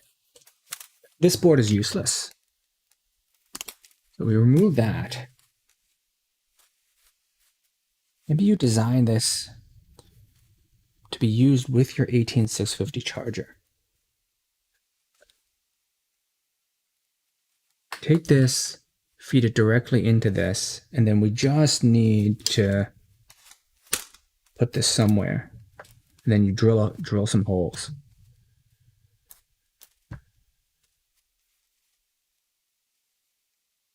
But then you still need a power switch.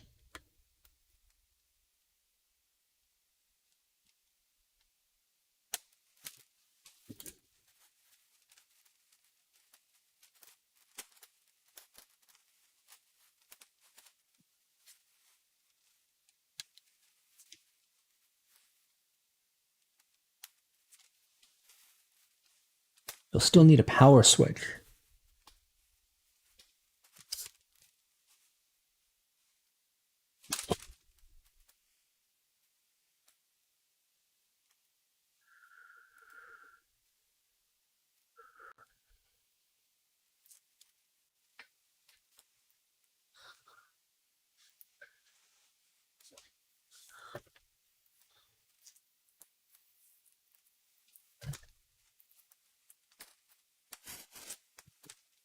these aside for now, right? So this goes on like this.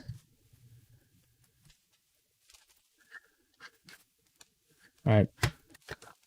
Get rid of this guy.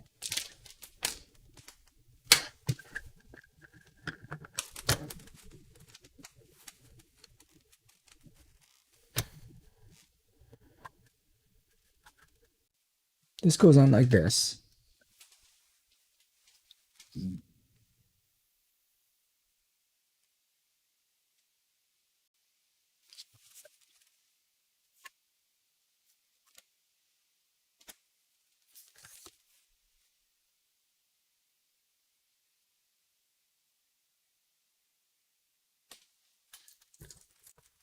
Right.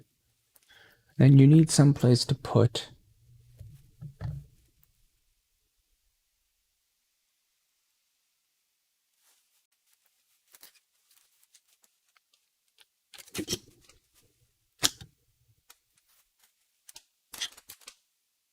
this.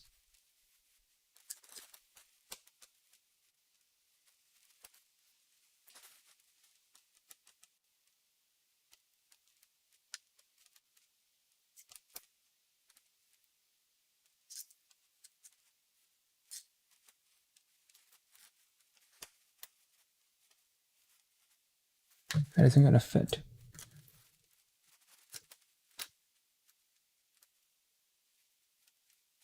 It isn't great.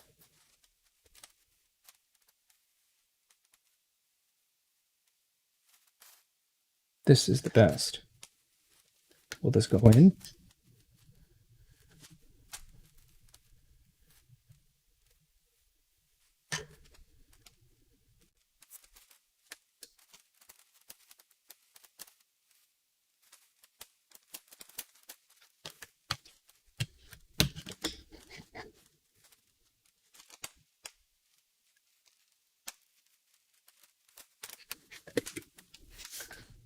Yes, it will. Reasonably tight too.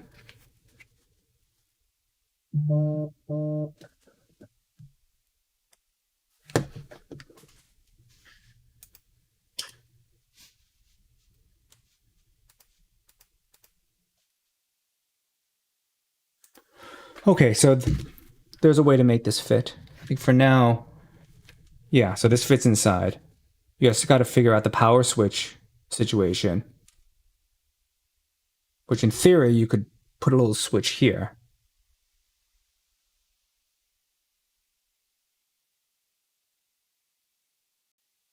It's not just the power switch though, you need access to the volume buttons.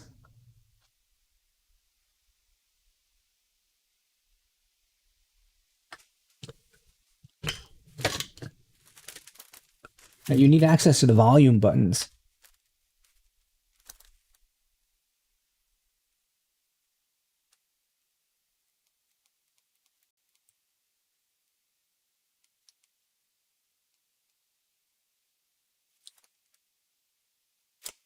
Access to the power switch to the volume buttons somehow.